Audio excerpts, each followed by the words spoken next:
Welcome to our academy. మనం గత క్లాసుల్లో ఆనంద గోత్రుల గురించి, వీళ్ళ గురించి, శాలంకాయన్ల గురించి, వీళ్ళ గురించి అన్ని చెప్పుకున్నాం. అలాగే కళింగ రాజ్యాల గురించి చెప్పుకున్నాం కదా. ఈరోజు మనకి సింహపురీసులు అంటే చిన్న చిన్న రాజ్యాలు అనేవి పాలిస్తున్నాయి శాతవాహనుల తర్వాత. సుమారుగా 650, 225 నుంచి 650, 500 ఆ ప్రాంతంలో వరకు పాలించారు అనుకున్నాం. అందులోనివి ఒక్కొక్కటి రాజ్యంలో చిన్న చిన్నవి వస్తున్నాయి అన్నమాట. ఓకేనా. సింహపురీసులు అనేది ఒక చిన్న రాజ్యం అండి. ఆ రాజ్యం గురించి మనం ఇప్పుడు చూస్తాం. ఈ రాజ్యం ఏంటి? ఈ రాజ్యం సింహపురి రాజధానిగా ఏంటండి? సింహపురి రాజధానిగా 3 తరాల రాజులు పాలించారండి. 3 తరాల రాజులు, 3 generations kings.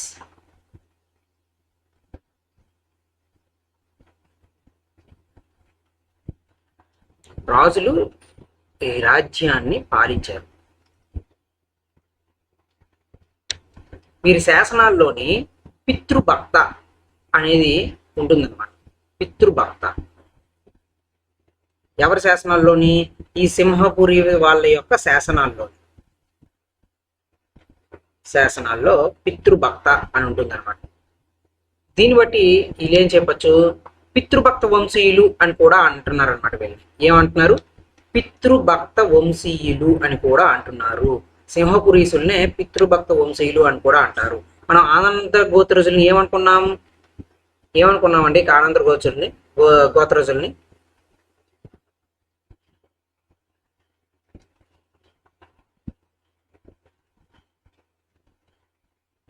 కందార రాజులు అని కూడా అనుకున్నాం కదా. ఆనంద గోత్రజుల్ని కందార రాజులు అని కూడా అనుకున్నాం. అలానే వీళ్ళ శాసనాల్లో పితృభక్త అని ఎక్కువగా కనిపిస్తుంది కాబట్టి సో వీళ్ళు పితృభక్త వంశీయులు అని కూడా చెప్తున్నారు.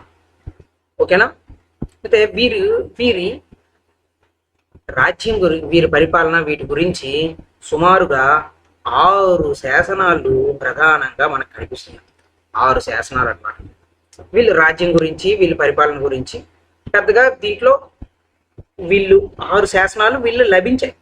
ఎవరివి? సింహపురీసులు వీళ్ళు లభించాయి. కానీ ఈ 6 శాసనాలు వీరి చరిత్రలోని విశేషాలు పెద్దగా తెలియడం లేదు.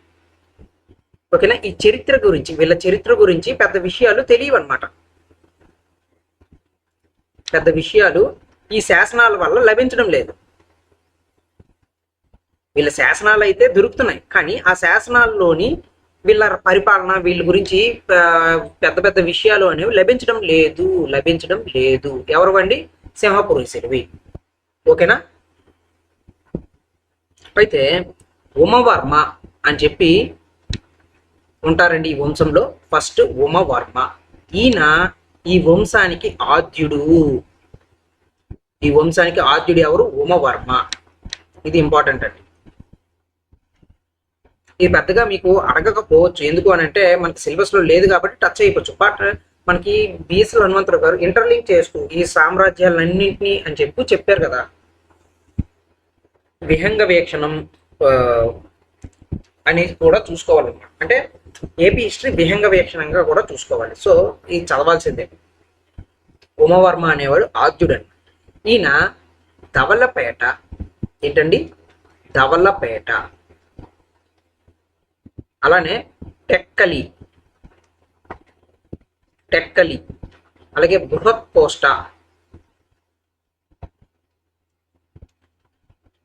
కోష్ట అనే శాసనాలు ఈయన వేయించాడండి. ఎవరు? ఉమవర్మ. ఈ శాసనాలు వేయించింది ఎవరు? ఉమవర్మ. ఓకేనా. ఈయన సుమారుగా 30 సంవత్సరాల వరకు రాజ్యం చేశాడండి. సుమారుగా 30 సంవత్సరాలు అంటే 350 ఆ ప్రాంతం నుంచి 380 అంటే ఆనంద గోత్రజులు వీళ్ళ తర్వాత ఈయన వచ్చాడనమాట. అయితే ఈయన తర్వాత ఎవరు వస్తారు? చండవర్మ. ఎవరండి? చండవర్మ. ఈయనకే ఒక బిరుదు కూడా ఉంది, సకల కళింగాధిపతి. ఏంటండి? సకల కళింగాధిపతి. అంటే కళింగని జయించి ఉంటాడు మేబీ, అందుకని బిరుదు వచ్చి ఉంటుంది. సకల కళింగాధిపతి అనే బిరుదు ఎవరికి ఉంది? చండవర్మకి. ఉమవర్మ వాళ్ళ కొడుకు. ఓకే. బిరుదుని ధరించాడు. ఈయన కూడా ఒక 20 సంవత్సరాలు పరిపాలించాడండి. 20 సంవత్సరాలు అంటే సుమారుగా 380 నుండి 400 ఈ మధ్యలో చెప్పుకోవచ్చు. ఓకే, ఈయన శాసనాలు ఇస్తాడు. ఈయన శాసనాలు ఏంటి అని అంటే, ఈయన శాసనాలు తిరిదాన, అలానే కోమర్తి, ఏంటండి ఇంకోటి కోమర్తి. ఈ 2 శాసనాలు ఎవరు వేయించారు అంటే చండవర్మ. ఈయన బిరుదు సకల కళింగాధిపతి. ఓకేనా. ఈ వంశంలోని ఇంకో ఆయన 3వ వాడు చివరివాడు ఎవరు అని అంటే నంద ప్రభంజన వర్మ.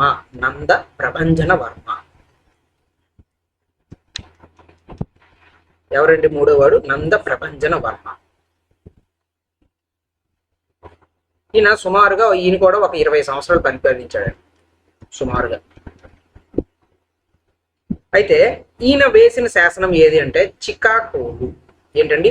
చిక్కకోలు లేదా చికాకోలు శాసనం ఈయన వేయించింది అనమాట. చికాకోలు శాసనం, నంద ప్రభంజన వర్మ శాసనం. ఈయనకి కూడా సకల కళింగాధిపతి అనే బిరుదు కూడా ఉంది. ఈయనకి కూడా ఏంటుంది? సకల కళింగాధిపతి. కళింగ రాజ్యాన్ని జయించుంటారు అందుకు ఇతను. ఈయన్ని ఓడించి మారటులు అని చెప్పి ఉంటారండి. మారటులు వీళ్ళు ఈ సింహపురీసుల్ని జయించారు. సింహపురీసుల్ని మారటులు జయించారు అనమాట. మారటులు జయించి ఈ సింహపుర అనే రాజ్యాన్ని అంటే సింహపుర అంటే సింగపురం అని అనుకుంటాం కదా. ఈ రాజ్యం శ్రీకాకుళం, ఈ టెక్కలి, శ్రీకాకుళం, నరసన్నపేట ఈ మధ్యలో ఉంటుంది సింగపురం లేదా సింహపురం. ఆ సింహపుర రాజ్యాన్ని మారటులు తర్వాత సింహపురీసుల దగ్గర నుంచి జయించారు. ఇది గుర్తుపెట్టుకోండి. ఇది సింహపురీసుల గురించి. ఇది పెద్దగా ఇంపార్టెంట్ కాదు కాబట్టి నేను పెద్దగా స్ట్రెస్ చేయట్లేదు. మీకు నార్మల్గా చెప్తున్నా. ఓకే, ఇక్కడ చూడండి ఎవరెవరు సింహపురి రాజధానిగా చేసుకొని 3 తరాల వారు పాలించారంట. శాసనాల్లోని పితృభక్త అని కనిపిస్తుంది. సో పితృభక్త వంశీయులు అని అంటారు. 6 శాసనాలు కనిపిస్తున్నాయి. వీటికి పెద్ద విశేషాలు లభించడం లేదు. అంటే దీని గురించి, వాళ్ళ పరిపాలన గురించి, వీటి గురించి పెద్దగా లభించడం లేదు. ఓకేనా. అయితే ఉమవర్మ దీనికి ఆద్యుడు. ఆ వంశానికి ధవలపేట, టెక్కలి, బృహత్కోష్ట అనే శాసనాలని వేయిస్తాడు. అలాగే చండవర్మ అనే బిరుదు కూడా ఉంది. సకల కళింగాధిపతి అనే బిరుదు కూడా ఉంది చండవర్మకి. ఈయన ఉమవర్మ కొడుకు చండవర్మ. ఈయన శాసనాలు తిరిదాన, కోమర్తి అనే శాసనాలు వేయిస్తాడు. ఈయన కూడా సుమారుగా ఒక 20 సంవత్సరాలు పరిపాలిస్తాడు. నెక్స్ట్ నంద ప్రభంజన వర్మ. ఈయనకి కూడా సకల కళింగాధిపతి అనే బిరుదు ఉంటుంది. చికాకోలు అనే శాసనం వేయిస్తాడనమాట. ఈయన తర్వాతే మారటులు ఈ రాజ్యాన్ని, సింహపుర రాజ్యాన్ని జయిస్తారు. ఓకేనా. నెక్స్ట్ వచ్చేది ఎవరు అని అంటే మారటులు. వీళ్ళ తర్వాత ఎవరు వస్తారండి? మారటులు వస్తారు. ఓకేనా. ఎవరండి ఇప్పుడు? మాటరులు, నాట్ మారటులు, మాటరులు. మాఠరా డైనాసిటీ అనుకోవచ్చు.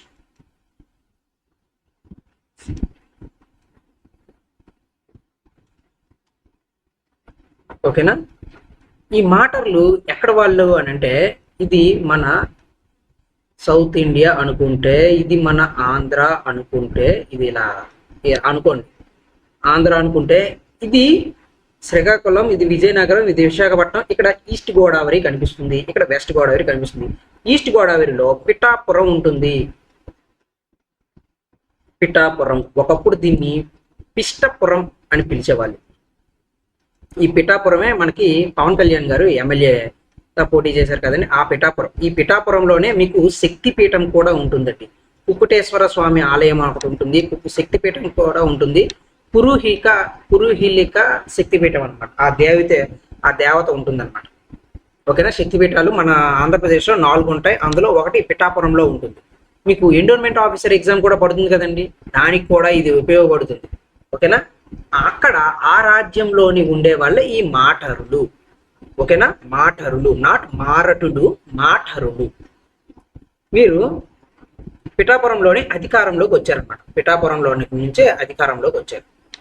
అయితే వీరికి అలహాబాద్ వీరికి 4 శాసనాలు అనేవి మనకి వీళ్ళ చరిత్రకు తెలుస్తుంది అనమాట. ఎన్ని శాసనాలు? 4 శాసనాలు వీళ్ళ చరిత్రకు తెలుస్తున్నాయి. ఏంటండి? ఒకటి శక్తివర్మ అని చెప్పి ఒక ఆయన ఉంటాడు ఈ మారాఠల వంశంలో. ఆయనది రాగోలు శాసనం. రాగోలు శాసనం. రాగోలు అనేది కూడా ఈస్ట్ గోదావరిగా. నెక్స్ట్ ప్రభంజన వర్మ అని చెప్పి ఒక రాజు ఉన్నాడు, ప్రభంజన వర్మ. మనకి ఇంతకు ముందు కూడా వచ్చాడండి ప్రభంజన వర్మ అని చెప్పి. ఎక్కడ వచ్చారు? ఇదిగోండి నంద ప్రభంజన వర్మ. ఎక్కడండి? ఈయన సింహపురీసుల్లో వచ్చాడు. ఈయన ఓన్లీ ప్రభంజన వర్మ మాటరల్లోనే అనమాట. ప్రభంజన వర్మ. ఈ ప్రభంజన వర్మ వేసింది ఏంటి అంటే నింగొండి శాసనం. ఏ శాసనం? నింగొండి శాసనం. నెక్స్ట్ అలాగే అనంత శక్తివర్మ. ఎవరండి? అనంత శక్తివర్మ. శక్తివర్మ వేరు, అనంత శక్తివర్మ వేరు కదా. అనంత శక్తివర్మ. అనంత శక్తివర్మ శకునక లేదా అందవరం అనే శాసనాలు వేయిస్తాడు. నాట్ లేదా ఈ రెండు అనమాట. ఈ 2 శాసనాలు వేయిస్తాడు. శక్తివర్మ రాగోలు శాసనం, ప్రభంజన వర్మ నింగొండి శాసనం. మూడోది అనంత శక్తివర్మ అనేది శకునక అందవర్మ శాసనాలు వేయిస్తారనమాట. ఓకేనా? అయితే నింగొండి శాసనం అనుసరించి శంకరవర్మ. ఎవరండి? శంకరవర్మ మారఠ రాజ్య స్థాపకుడు. ఎవరిదండి? నింగొండి రాజ్యం. నింగొండి అది శాసనం. ఈ శాసనం ఎవరు వేయిస్తారండి? ప్రభంజన వర్మ కదా. ఎవరు? ప్రభంజన వర్మ. ఈయన వేయిస్తాడు ఈ నింగొండి శాసనం. ఈ నింగొండి శాసనంలోనే మనకి ఏముంటుంది? ఈ నింగొండి శాసనంలోనే శంకరవర్మ మాటర రాజ్య స్థాపకుడుగా ఉంటుంది అనమాట. ఎవరండి? శంకరవర్మ. శంకరవర్మ అనేవాడు మాఠరుల రాజ్య స్థాపకుడు. రాజ్య స్థాపకుడు ఎవరు? మాఠరులది శంకరవర్మ. ఇది ఇంపార్టెంట్. ఏ శాసనం ప్రకారం? నింగొండి. ఈ నింగొండి ఎవరు వేయించారు? ప్రభంజన వర్మ.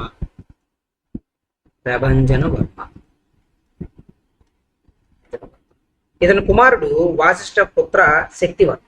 ఎవరండి? ఇతని కుమారుడు ఎవరు? శంకరవర్మ కుమారుడు వాసిష్ఠ పుత్ర శక్తివర్మ.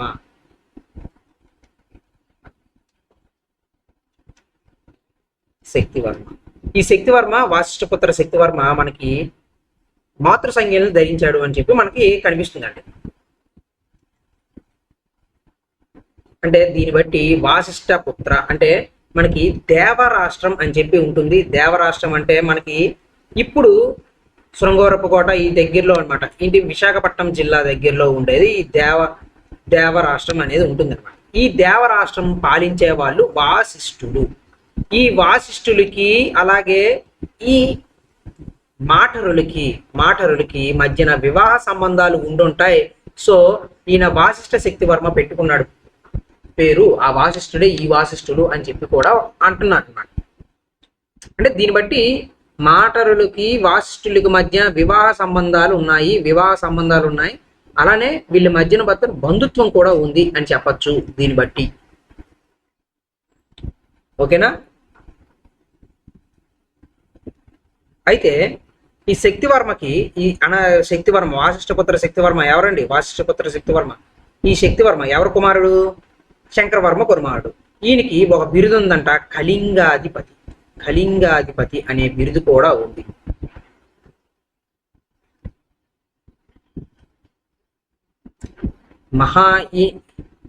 ఈ నింగొండి అనే శాసనం ఉంది కదా, నింగొండి అనే శాసనం.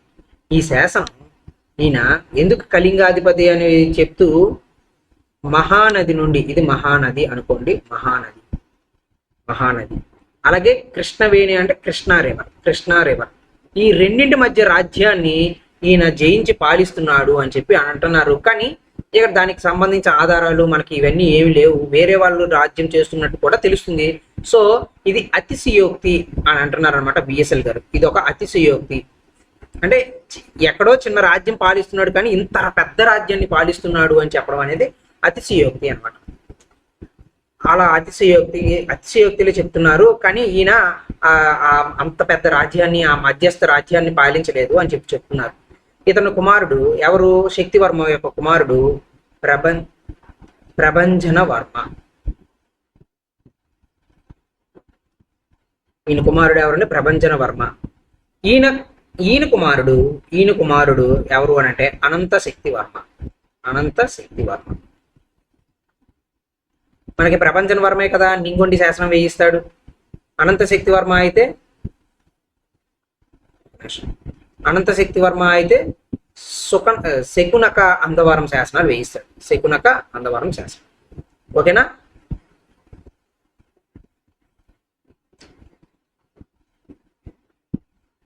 ఈ అనంత శక్తివర్మ వీళ్ళని జయించాడు. ఎవరిని జయించారు? మాఠరులని. సరే అండి, మాటరులే కదా వీళ్ళు. ఎవరిని జయించారు అంటే కళింగాధీశులు.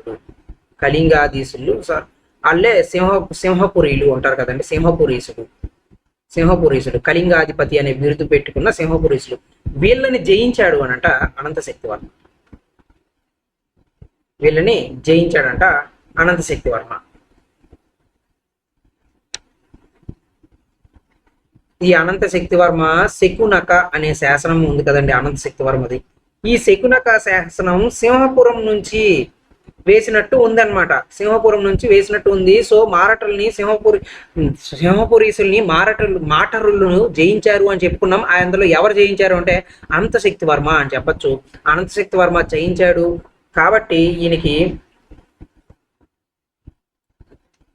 ఈ అనంత శక్తివర్మకి శకునక నుంచి సింహపురి శాసనం శకునక అనే శాసనం సింహపురి నుంచి వేశాడు అనమాట. శకునక అనే శాసనాన్ని సింహపురం నుంచి ఇచ్చాడనమాట. ఈయన ఈ అనంత శక్తివర్మ సుమారుగా 30 సంవత్సరాలు పాలించాడు. బిరుదు ఏంటి అని అంటే కళింగాధిపతి అనే బిరుదుతో. ఏంటండి? కళింగాధిపతి అనే బిరుదుతో. కళింగాధిపతి ఈ బిరుదుతో ఈయన 30 సంవత్సరాలు పాలించాడు అనంత శక్తివర్మ.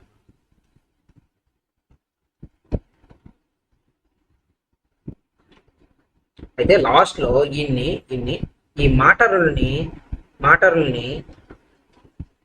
వాసిష్ఠులు జయించి పిష్టపురంని ఆక్రమించారు అని చెప్పి మనం చెప్పచ్చు అన్నమాట. ఎవరండి? వాసిష్ఠులు. మనకి వాసిష్ఠులు ఎక్కడ కనిపిస్తారు? దేవరాష్ట్రం అంటే ఎక్కడ? విశాఖపట్నం జిల్లా.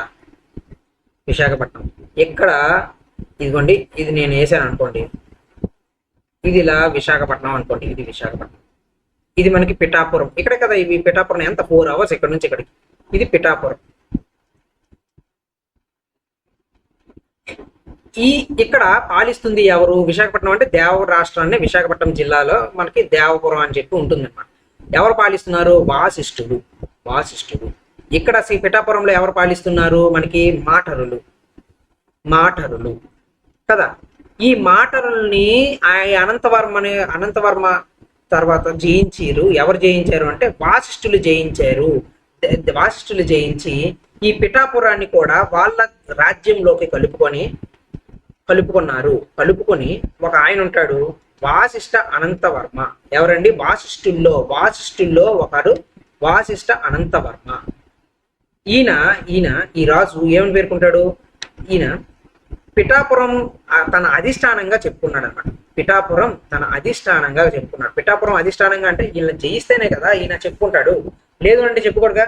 సో ఈయన జయించాడు అని కూడా మనం చెప్పొచ్చు. సో దీన్ని బట్టి మాటరులు పోయాక ఎవరు వచ్చారండి? వాసిష్ఠులు వచ్చారు. అంటే ఇక్కడ మనకి సింహపురీసులు ఉన్నారు. ఈ సింహపురీసుల్ని జయించింది ఎవరు? మాటరుల్ని జయించింది ఎవరు? వాసిష్ఠులు. అది గుర్తుపెట్టుకోండి. ఓకేనా? వాసిష్ఠుల గురించి ఉంటుంది, ఒకసారి చూద్దాం చిన్న బ్రీఫ్. ఎవరండి? వాసిష్ఠులు వీళ్ళ రాజధాని ఏది అంటే దేవపురి. వీళ్ళ రాజధాని దేవపురి. మనకి ఎస్కోట్ ఉంటుంది కదండి. ఇప్పుడు ప్రెసెంట్ ఎస్కోట విశాఖపట్నం దగ్గరలో ఉంటుంది. అక్కడ అక్కడ దేవాడ అని చెప్పి ఉంటుంది. అదే ఇప్పుడు దేవపురి అంటున్నారు. ఎస్కోట దగ్గరలో దేవడ అని చెప్పి ఉంటుంది. దేవాడ నాట్ దేవాడ. ఈ దేవడే ప్రెసెంట్, అప్పుడు దేవపురి, ప్రెసెంట్ దేవపురి. ఇది ఎక్కడ ఉంటుందండి? ఎస్కోట. ఇది ఎస్కోట ఎక్కడ ఉంటుంది? విశాఖ జిల్లా అనుకోవచ్చుగా మనకి. ఇప్పుడు ఎస్కోట విశాఖ, విజయనగరం, అది ఒకసారి చూసుకోండి. బట్ ఈ జిల్లాల్లో ఉండే ఎస్కోటలో దేవాడ అనే ఊరు ఉంటుంది. అదే ఆ దేవాడే దేవపురి అయి ఉంటుంది. ఆ రాజధాని చేసుకొని వాసిష్ఠులు పరిపాలించారు. అదనమాట అక్కడ చెప్తున్నారు. అయితే వీళ్ళే కదా ఎవరిని జయించారు అండి? మాటరులను జయించారు.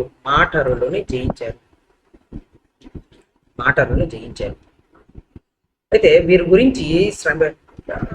వీరి గురించిన సమాచారం అనంతవర్మ, శక్తివర్మ, సింపురం శాసనాల నుండి మనకి లభ్యమవుతుంది అనమాట. వీళ్ళ గురించి, ఎవరి గురించి? వాసిష్ఠుల గురించి. అనంత వర్మ అని చెప్పి ఒక రాజు ఉంటాడు వాసిష్ఠుల్లో. ఆయన వేసిన శాసనాలు అని ఉంటాయి. శృంగవరపు కోట, అదే ఎస్కోట, అలానే సింపురం. ఈ శాసనాలు బట్టి వీళ్ళ సమాచారం అనేది లభిస్తుంది అనమాట. ఈ శాసనాలు బట్టి వీళ్ళ సమాచారం అనేది లభిస్తుంది. అయితే ఈ వాసిష్ఠులకు మూల పురుషుడు ఎవరు అని అంటే మూల పురుషుడు గుణవర్మ. పురుషుడు ఎవరండి? గుణవర్మ. మూల పురుషుడు ఎవరు? గుణవర్మ. ఇక్కడ రాస్తానండి, అక్కడ లేదు కదా స్పేస్, ఇక్కడ రాస్తాను. మూల పురుషుడు ఎవరండి? గుణవర్మ. ఇతనికి దేవరాష్ట్రాధిపతి అంటే ఏంటండి? ఈయన పేరు గుణవర్మకి ఏమని బిరుదుంది? దేవరాష్ట్రాధీశుడు అనే బిరుదు ఉంది అన్నమాట. దేవరాష్ట్రాధీశుడు అనే బిరుదు ఉంది. ఎవరికి ఉంది? గుణవర్మకు ఉంది అనమాట. గుణవర్మ. ఈయన తర్వాత వచ్చిన వాడు వాళ్ళ కొడుకు మహారాజా ప్రభంజన వర్మ. ఎవరండి? మహారాజా ప్రభంజన వర్మ. మనకి 3 దగ్గరలో కూడా ప్రభంజన వర్మ కనిపించాడు.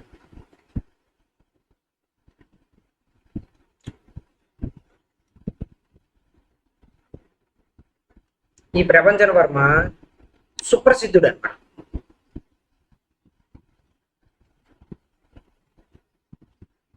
ఇతని కుమారుడు ప్రభంజన వర్మ.